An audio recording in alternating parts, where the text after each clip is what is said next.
Okay. You're gonna have to turn that down. We got a weird echo thing going on. Hello, everyone. I need to turn this down too. That's weird. Okay. So, welcome to the Artist House Chat. 5 o'clock on a Tuesday. It's game time. The lovely Miss Alex Grant. Hi. It's game time. It's game time. I'm ready. G-Eazy. Game time. Bauer Schmidt. I'm a game face on. Mr. Jackie Gleason. So, happy to see you all. Me too, man. Happy to, where is Annabelle? Annabelle, I'm certain will make an appearance. Happy to be here. I want to give a big, profound shout out to Lauren and Jacob and Amy Petty, the Red Pill crew, for hosting the Artist House Chat last week when I was off gallivanting in our nation's capital. Talk a little bit about my trip to DC for the Future of Music Policy Summit. I blogged about it, and then the good man Andrew Goodrich reblogged it on the Artist House site. But it was a good conference. Excited to have G-Eazy here. He's one of my favorite New Orleans musicians, artists, raconteurs. He's going to be performing for us, correct? Yeah, you can freestyle something, brother. Huh? You're definitely going to be freestyle. You think you're just going to sit there and look good? You're not familiar with the way this show works. You're absolutely going to be performing. We should have brought Franco. Huh? We should have brought my guitar. I have a guitar. You have on the back catalog of G-Eazy? Well, I thought you were going to play the guitar. Oh, yeah, right. No, I'm not going to play the guitar. Yeah, we'll just beatbox. So hopefully you all are doing well. It's continues to be hotter than the surface temperature of the sun down here in New Orleans. Apparently never going to stop being hot. Does not feel in the slightest bit like the fall. If my lovely wife and lovely children hadn't been busy putting up spiders and cobwebs around the house, you'd think we're in the middle of June. So, what's going on in the music business, Alex? Anything of interest? I actually did just hear today Yes. about Michael Jackson's Yes. song. Did you hear that? No interest whatsoever. But go ahead. No, well, me neither, but I was sitting at the airport waiting for my flight, so it was the only thing I can watch. And apparently it's a sampled song, and I mean, it's identical to whoever did it first. I don't know whoever did it first. I'll look that up right now. It's So, a big thing. Alex brings up issues of IP, intellectual property, closer to the mic. My favorite. Oh, well, Alex would probably need to be closer to the mic. I should have moved. So yeah, I mean, and it's something that I actually have heard a little bit about this Michael Jackson thing, perhaps being a bit of copyright infringement or plagiarism. You know, one of the things that you all have to do when you write a new song, it behooves you to register that original composition with the Copyright Office. You don't have to register it to get the copyright, but by registering, you get defenses. Frankly, you can sue. One of the things people don't know is that if you don't register your copyright and somebody infringes, you write a song, somebody samples it, somebody whatever infringes upon your copyright in any way, unless you've registered with the Copyright Office at the Library of Congress, you can't sue. You're also entitled to get statutory damages and other things that you wouldn't get if you didn't register. So register those copyrights. Don't just mail yourself. Oh yes, Alex brings up something. So she said, don't just mail the song to yourself. So that's called poor man's copyright. And what that is when you take a song, a recording of a song, and put it in an envelope and you mail it to yourself. And the reason and it does work. The reason people do that is it sets a date by the stamp, the postage stamp. so that if somebody claims to have written the song before you did, you whip out your sealed envelope with the postage stamp on it, and you would have a timestamp in effect of when that song was created. Better to register. Creative Commons. Sprezzatura. I've missed you, Sprezzatura. How are you? What about Creative Commons? So Creative Commons is originated by a professor at Stanford named Lawrence Lessig. He's a lawyer, and he decided that copyright in its current formulation. What is this music we're hearing? Oh, okay. What is it? What is your song? Oh, it's just nothing. It's just, the standard. Okay. I don't buy All right. ringtones. Okay. So. Okay. So Lawrence Lessig figured, one of the problems with copyright right now is that when you create an original work, you write a song, and you fix it in a tangible medium, meaning you write it down or you write out the liner notes, you have the copyright and you get all the rights to that. There's six fundamental copyrights that you get, and his belief is that by essentially having it be an opt-out, you get these rights whether you want them all or not. So I write a song, and I want people to sample it for some reason, right? I just think it would be fantastic if people used my song in their own used pieces of my song in their own songs and samples. Well, I can't. As the writer of the song, I can't just make that easy for anyone. If somebody wants to sample my song, they've got to come to me and negotiate a license to do that. And so Lessig thought, well, this is a drag. This is keeping people from being creative. It's keeping people from using the works of others.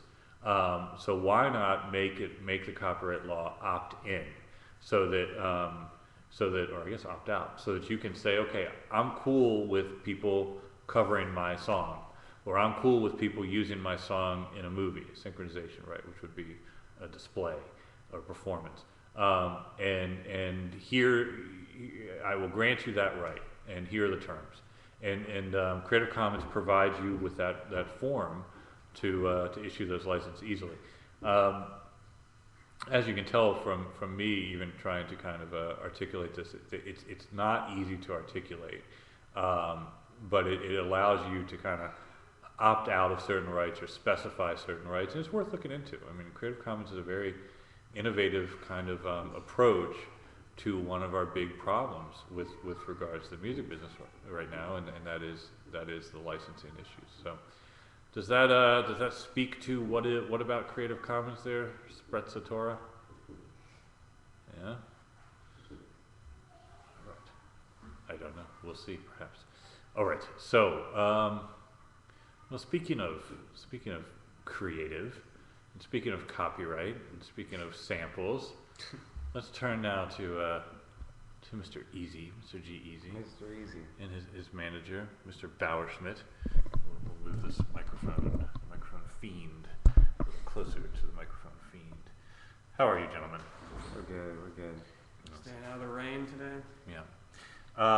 So tell us about G-Eazy. About G-Eazy or Yes. about the samples and all that? Nah, tell us about you. Me? What's your story? My story. I was raised in the Bay Area, back and forth between Berkeley and Oakland. And I started making beats first, producing music on Reason. Just, simple stuff that I could write raps to and, start rhyming over. But, I mean, at that point, like, technology was getting to the point where I could easily just buy a cheap mic, plug it in, and record, a song on GarageBand, and it was that straightforward. So that idea was cool to me, that I could just make something from scratch without having to get into a big, huge studio with a band. Because my uncle and my aunt were in a rock band like my whole growing up, and I looked up to them, but they spent like tons and tons of money on going into studios and recording and stuff. So the idea that I could just kind of do this in my room was pretty cool. And then came down here to Loyola to kind of like fine tune it and get the business aspect to it, and meet up with some cool people. And who's this dude? That's my manager, Matt. Your manager, Matt. Yeah. So basically, we got started, I guess, 2 years ago in November. This guy and Tyler Yee were kind of messing around. Ended up recording a song called Fresh, and I guess like all like kind of good stories, whatever, it came out about by accident, more or less. And so they were about to shoot a video that weekend, and I said, let's push it back and kind of like, you know, organize your public so it can be in the video, as some club shots and do some night scenes and everything, and plan it out more, and then we kind of just went from there. All right, so let's dive right into it. First off, how did you guys develop the managerial relationship? I think a lot of aspiring managers think, well, how do I get an artist to trust me to be their manager? How did you guys deal with that? Because you're both young. Had you managed anyone before? No, I had worked in like just a company in terms of managing people, and I had a DJ business in high school, and so I was kind of used to like paying people or like having to, you know, tell someone they need to do a better job or stop working with people, so I was kind of more comfortable with that. Right. And then yeah, like I said, when that video project came about, we all just kind of got thrown into it, and I think implicitly it was kind of like, let's just see how this project goes, and then we'll go from there. Like, it wasn't said verbally, but I think that's how kind of like Tyler, G, and I had operated at that point, and it all went really well. So once we released the video, we kind of started formalizing things more, and then started going from there, booking shows and stuff, planning out album releases and stuff. And how long have you guys been working together? About 2 years. And what type of agreement do you have between the two of you? Right now, it's essentially like an indie record deal, and I act as the record label financing the. Wait, so you're more than manager. You're label and manager. Yeah. Wow. Right So what does that mean? basically just. We take care of everything in house. You know, I just feel like right now more. I mean, if you're working in the industry, you got to cover a lot more bases and not be a specialist at, you know. So for him, it was like when I met him, I didn't have anybody. It was just me and my music. Right. You know, and I was doing everything. I didn't have anybody that would help and get behind me until him. So it just became kind of like two people working on one thing together, and working together, and that's just. Some good questions coming through. So are you guys still doing it verbal, or is it on paper? I assume they're talking about the contract. We had a contract within that a couple months after that. You did drop a contract. Yeah. And so, you know, a managerial contract, what type of clauses are you looking at there between artist and manager? Well, like I said, initially we started out with like more of an indie label style contract that kind of defined like really generally what we would both do, and then kind of like more. So you laid out the duties of each party? Yeah. And then what about the revenue splits? At that point, You don't have to tell us the exact splits, but you know, you divide it up. Because we like with as everybody is struggling with coming up with good revenue models for the music industry, especially nowadays. So we were trying to come up with something that we thought was a little more equitable and fair. So we had just come up with basically that the label funds the projects, and then once everything's recouped, then there's a profit split. A net profit deal, as they call it in the industry, yes. So, And the term on this type of thing, or the question that always comes up with these types of deals is, so who owns the master? And this, by the way, that's not a management deal, that's a record label deal, right? right. So are you taking then management commission on top of the record deal too? We were doing it kind of like an all-in deal where all quote-unquote accounts are cross-collateralized. So like merchandise and it all the revenue goes into one stream and all. But you only pull out the 50%. I don't double dip as a manager. 50%. Oh, got it. Okay, But so the for those of you who relationship is don't, kinda- I'm sorry, sorry. go ahead. The relationship's kind of shifting more to like a strictly managerial thing as we look at bringing in others as like a major label to handle those responsibilities, and then shifting myself and possibly another people into like co-manager type positions. So. Right. I mean, so for people who might not know, typically a manager deal, the manager will take 15% of the artist's net income, right? So if an artist plays a show and walks with, you know, $1,000, the manager would get $1,500. If an artist does a record deal and gets a personal advance or whatever's left after the recording fund, you know, the manager will take 15% of that. Sometimes publishing too. Managers will take on publishing, though not always. So you're essentially doing a record deal and acting, and I think that's the reality. You know, more and more these so-called managers are kind of the label too. I think it's very ethical of you not to double dip and not take 15% off the top as a management fee and then split stuff 50-50. But yeah, no, you're right, Alex. Matt is more like a record label, not a manager.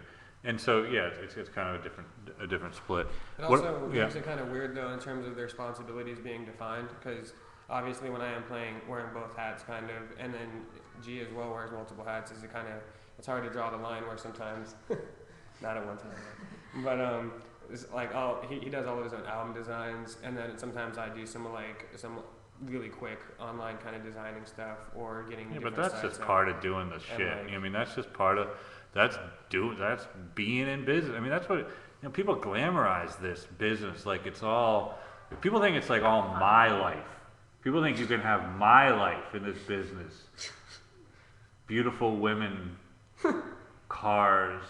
It's not all like my life, right? What it really is, it's about, like sitting up in front of the computer at 3:30 in the morning trying to figure out how to do a WordPress blog, right? Formatting. So 50-50 net profit splits. The question was, do you keep all of your publishing rights stuff? 14 hours in advance. Yeah, so publishing rights. So who owns the songs? Basically, we had, like I said, we were exploring with different models and stuff, and we had initially come up with where we both own the songs, but I think we're going to transition it. You both own the songs? Well, me as a label. You greedy bastard. See how they trying to do me? Look at this. You're old school, man. You're like Suge Knight. Is that his name? Yeah. Hanging poor Vanilla Ice out the window. Vanilla Wheezy. Right? I almost said Shuggy Otis. Nobody knows what I was talking about. So yeah, you probably. I mean, you should only, as a rule, if you want my life, as a rule, you should only take a piece of the songs if you think you can do something with them, right, on the exploitation side. And even then, I don't know that you necessarily want the ownership. You might just take a fee. I mean, if you were to get, but this is where it gets tricky. I mean, so say Dunkin' Donuts calls up and says they want a G-Eazy song in their commercial, and they're going to pay $50,000 for it. What happens? Right. That's the problem. That's why I say we're transitioning into like a new kind of. This reminds me of one of my favorite moments in any movie. Anybody familiar with the wonderful work Bottle Rocket by the great auteur Wes Anderson? So there's the scene when they're about to rob the library. Are you checking your messages, man? You all right? Promoting. You need to text it. If you're tweeting, that's cool. But and I don't blame you. I'm telling a story, but I won't even tell the story. So yeah, you guys need to figure out the publishing rights. As a rule, I think that there's tension there because you're putting in a lot of effort and you want money, and so you want something over time, some sort of equity over time. On the other hand, the songs are what you have, and unless you're able to really do something with it, I would imagine, knowing you as I do, if Matt was going out and getting you placements and stuff, you'd probably be happy to kick him some percentage of it. That's why we're kind of transitioning to, because we began working with the entertainment letter recently, so. One of those rat bastards. The entertainment label. So can you do some? Could you spit for us, as the kids say? Right now? Yeah. So when I spit, I'm on murder mode, cause my style's clean like the hygiene of a germaphobe. Doing shows every night, trying to see the globe, trying to get my shine on, trying to be a strobe. More kicks than a taekwondo class. Water in my buzz daily, making it grow fast. A lot of rappers that I used to look up to are now saying fuck you cause they see me go past. Took a while to raise these labels' interest. I'm on point now and I'm buzzing like insects. They copying my style, Xerox and inkjets. I'm going places touring most cats ain't been yet. My fam miss me, but I know they still with me. Even when I can't spend time in my city, they know I'm grinding hard and they knowing that I'm busy, but the second I get right, they know they all coming with me. I grind hard, but they say I gotta grind more. So I'm either in the lab or I'm on tour. So wherever I'm performing at, I'm going hard, cause my sounds cross over like a point guard.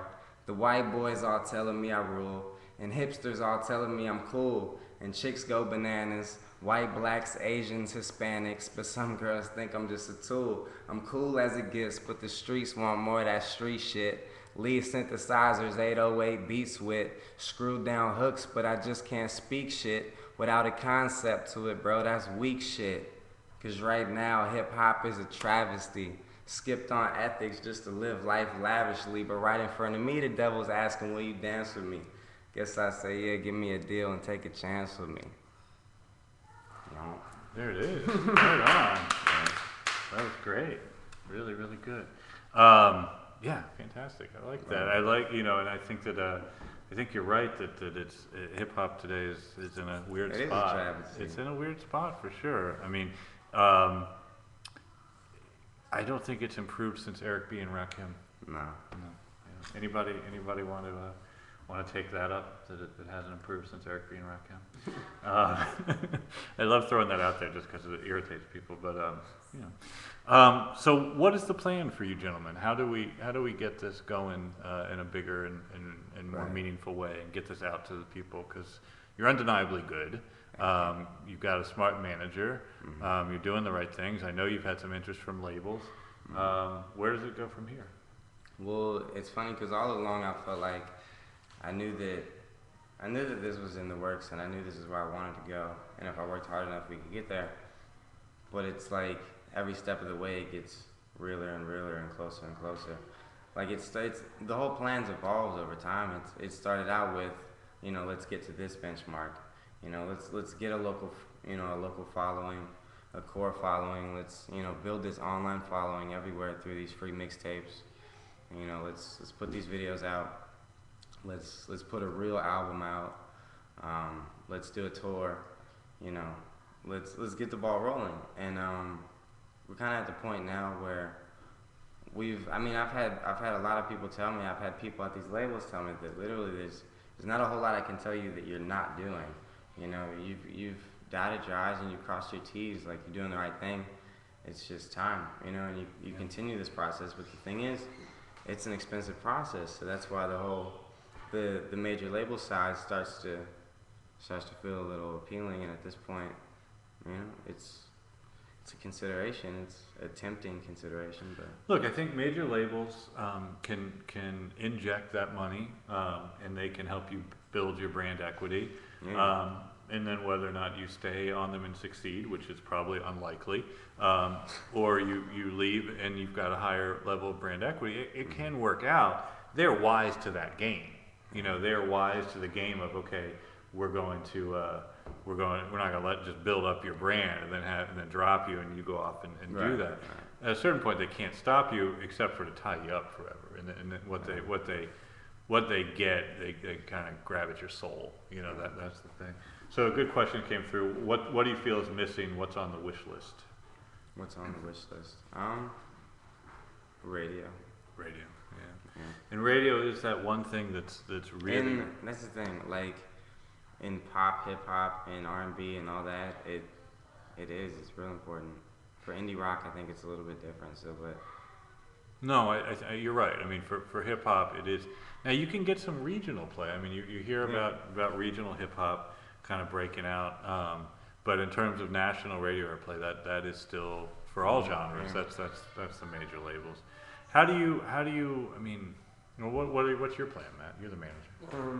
Well, yeah, like I was gonna piggyback on what you were just saying. He was just looking at replies from people who had noticed that he's getting radio play in New Orleans, and like it is really hard, and it is genre specific, you know, touring and getting radio play, and that's why I just wanted to make the point that like the indie trend is, you know, growing more, and a lot more people are doing that, but it's really hard with pop and hip hop music to play like really humble venues and like to like the kind of crowds that you're attracting, and some of the markets just really don't blend. And so like when we played really small shows, sometimes it was really like awkward, and other times we play huge shows, you know. So as an indie artist, it's kind of, I feel Well, like what it's- about playing alternative venues? I mean, what about doing more of the house party type stuff and setting up your own venues? Because you know, you can't be at the whim of some promoter. You know, Right. that's not going to work. Someone saying that you can't, half the things that you just rapped about, you can't even say on radio, so. oh yeah. Well, no, that's like this is the thing. My album's pretty it's pretty diverse in that I have, selected records on my album that were obviously more commercially viable. And those songs are targeted straight at radio. When somebody asks me to just rap, I'm not gonna rap the Candy Girl. I'm not gonna rap the soft radio bubblegum stuff. Right. No, sorry. Well, someone's also saying too is, do you even think that radio is still alive? Well, this is the thing. In the urban and hip hop world, it definitely is. Like, it takes that to break an artist. But in the college crowd, How did, and you're gonna hate this, how did Asher Roth break through? Mixtape from Don Yeah, Cannon. he had a really big Mixtape from whom? Don Cannon was like an industry figure. So it's a lot of pretty people much recognize as big that as you could get as basically mixtape. Don Cannon, Co-signing. co-signing him, saying that he's good, so allows other people to accept it easier. How did he get to that point where he got that guy's attention? I don't really know the backstory, but I know there's a lot of he had help getting pitched to people, and I know he got pitched to Akon, and I think Andre 3000 before. He had somebody behind him, kind of like the guy who's behind me right now, my entertainment lawyer, that was really well connected and was taking his music to the different labels and saying, look, I've got this kid, he's real nice, you're gonna like him, and he was impressing everybody.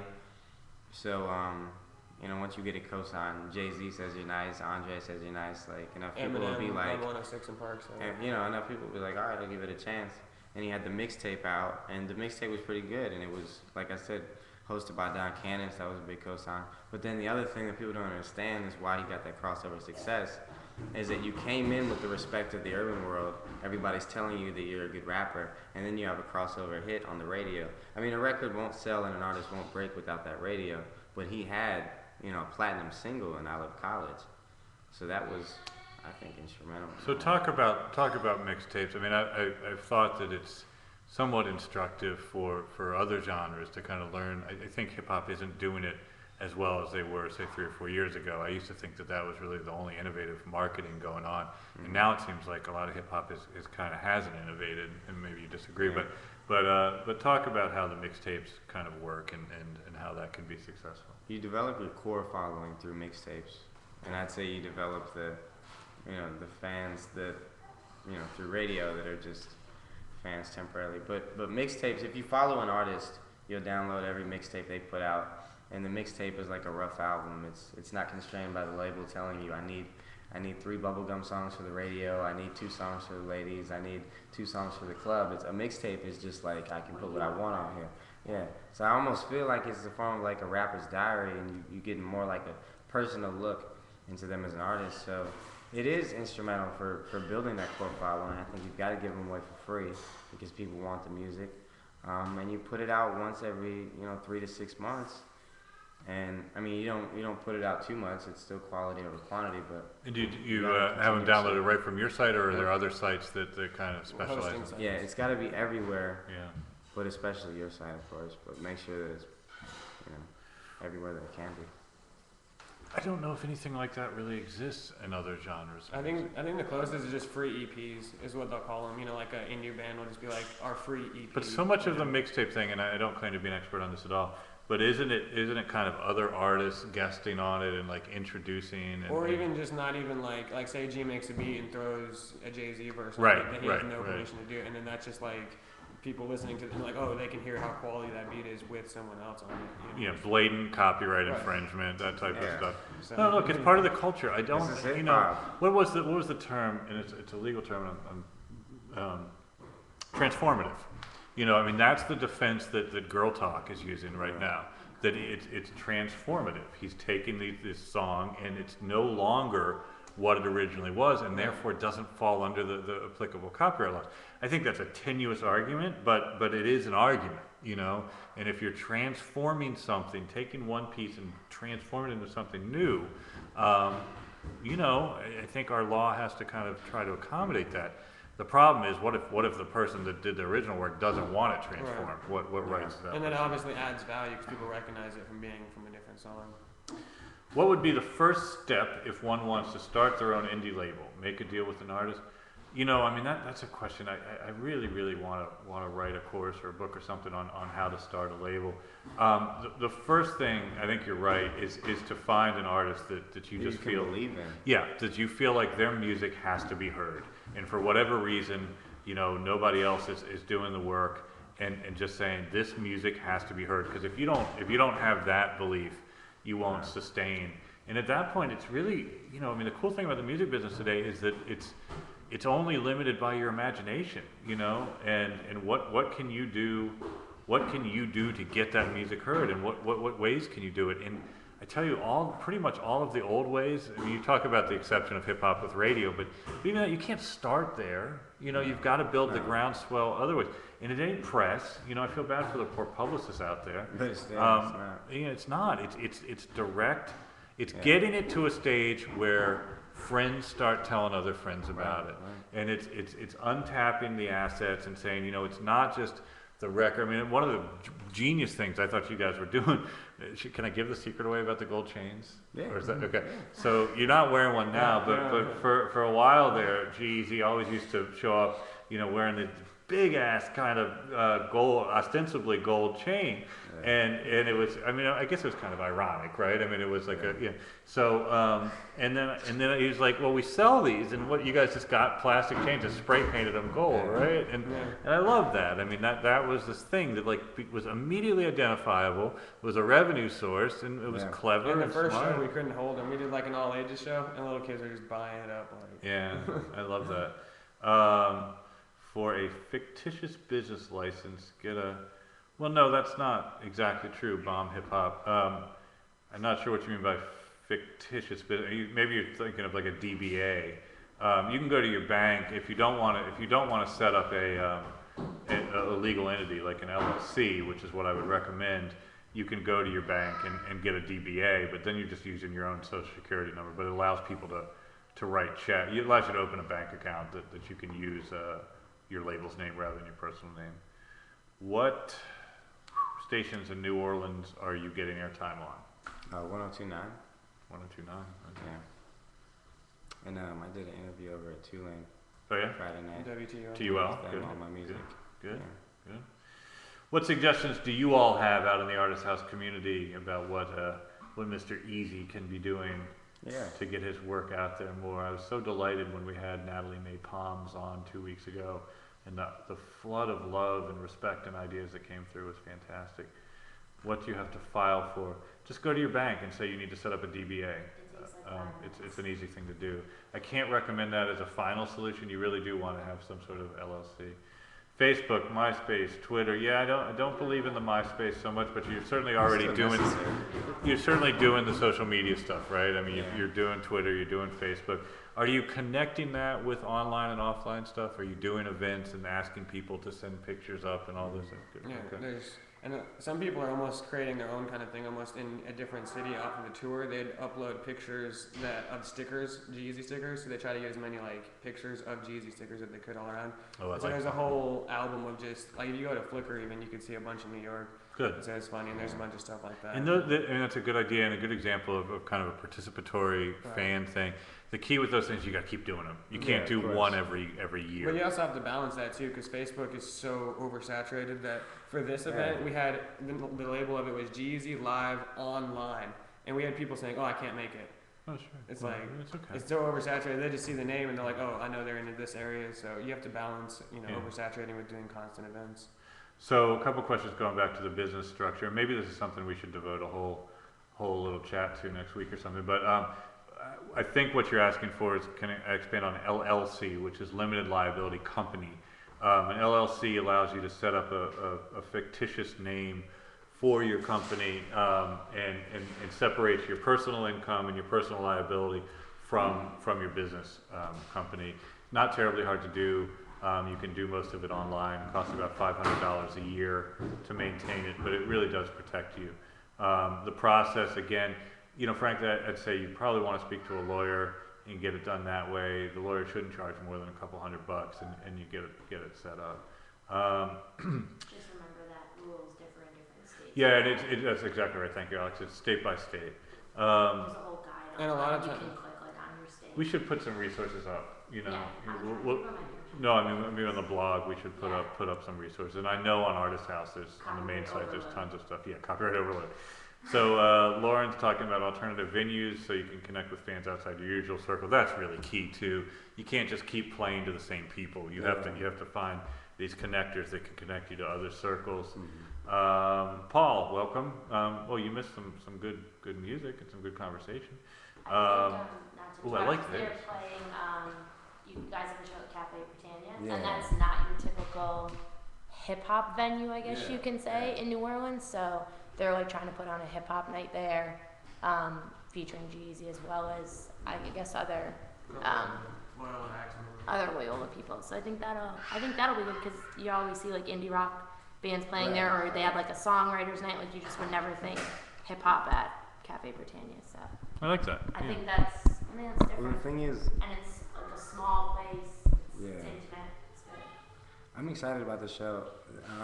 The thing is, and I don't know if this is a good or a bad thing, but I've just been wanting to get away from the difference between, say, Republic and Cafe Britannia. It's a whole lot more personal. The stage is a lot smaller. It's not like this, superstar thing or something on a pedestal. It's more like, that guy's right there, and it's like you connect with people more at Cafe Britannia. Yeah. And I feel like that's a good thing, but it's different, Yeah, no, I think you'll get people that maybe just go to Cafe Britannia just to even go have a drink. Right. They'll just like stroll in and not worry about paying the $5 cover, walk in and check it out, and then they'll be like, oh, this is awesome, look what I just walked into. Because it's not like what you would typically see, Yep, gotta get outside your normal circle. Another good idea here is do a workshop, teach kids how to rap. I think that's a cool idea. That's cool. Yeah, I mean, I think we as a community need to embed some sort of social aspect, and I don't mean social media, some sort of giving back aspect to everything we do. I mean, if we can't kind of make that promise in this era in which we live, we're pretty lame. Let's see. What's a good booking source? Sonic Bids? Yeah, don't get me started on Sonic I Bids. haven't Go had ahead. any luck with Sonic Bids. We had a free Sonic Bids membership through Disc Makers for 6 months, and Sonic Bids hasn't gotten us any leads. I think by far actually one of the most effective things is just Facebook. You'd be surprised who of your friends has connections with just that one guy they know who books shows, and then you put him in contact with that guy, and all of a sudden you got a show, Austin, Dallas, wherever. So I think just reaching out to your network and having them go outside their network really helps. And like Twitter, or like Book Your Own Fucking Life, or those kind of sites like that just list shows. But I think the more personal, the more like specific it gets, the better. Like there's TallahasseeShows.org is one for Tallahassee, and it's like really specific, so there's not all the noise that you get on those national booking sites where people are just trying to film. Does New Orleans have anything like that? Does New Orleans have anything like that? NOLA, what is Brian's site? New Orleans DIY. NOLADIY.org. Oh, okay. But it's mainly for punk bands and stuff like that, Yeah. and indie bands. I thought that was punk. Yeah. And ska. Yeah. Yeah, all of that. So now it's time for us to kind of connect with each other and put our little Twitter names out there. I am. But my computer's not today. Alex's computer is lame.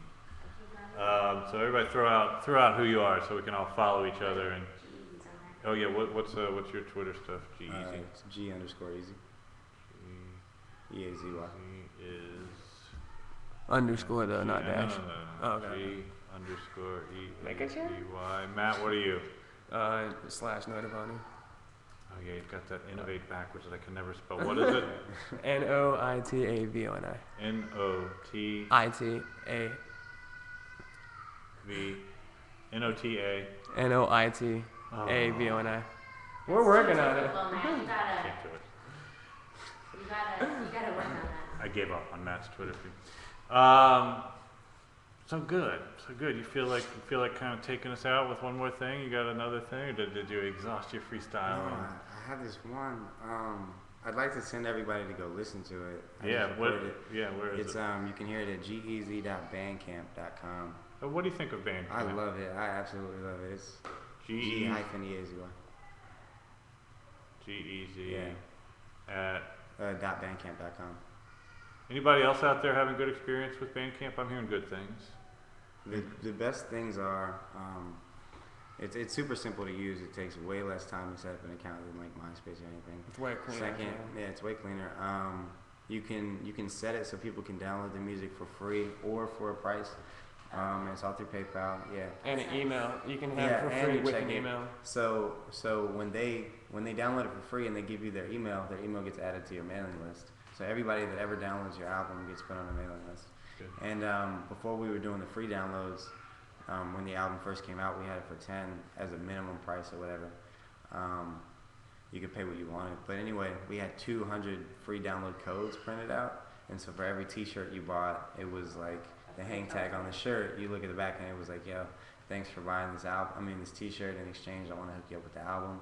So here, enter this download code at this website. You get it for free. And you can set what the download code is, if it's just a song or a whole album. And then it's also cool because they made a deal with Little Moo, a print company, where you can get these little mini, like business card size things. And so we have those with the codes on them too, so you can kind of use those around. I love all these tools. And Bandcamp's free.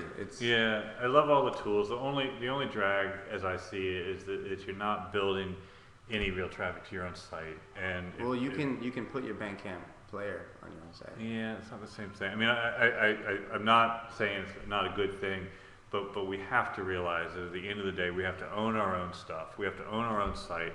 We have to own the data. We have to own all those things. And Own the ads on it is like the biggest. owning the ad. I mean, all you're doing is building traffic to Bandcamp right now, which is fine. You're getting tools in return, but I'm hoping that soon we'll be able to have tools that can just be put on our own sites and do all those things, because all those things are the right things. Right. I just don't like that you have to go to Bandcamp to do It's like renting a house versus buying a house. You got it, brother. All Is right. that the analogy I was using or what? That's a good one. Any last words from you guys? Any shout outs? Just stay tuned. New stuff in the works, man. Topspin, yeah, I mean, Topspin's getting there for sure. Go ahead, sorry. New stuff in the works. I'm working on a new mixtape. I put Going to 2 New new York? songs out. New York. Yeah, I'm going to New York for CMJ. Oh, right on. Where are you playing? At BLVD. Okay. Yeah. Great Great. city. Excited Excellent. about that. Show in Boston before that. You're getting out there. You're doing it. That's great. Northeast is a good place. Northeast is a good place. Good Alex, place. final words from you? See you at the next game. What game? Because it was game time. See you at the next Oh, game time. Yeah. Come No. on. Okay. Come on. All right. Thanks everyone for tuning in. We'll be Thanks, back you guys. next week, and everybody have a great week and keep helping artists, keep making great music. Talk to y'all soon. This.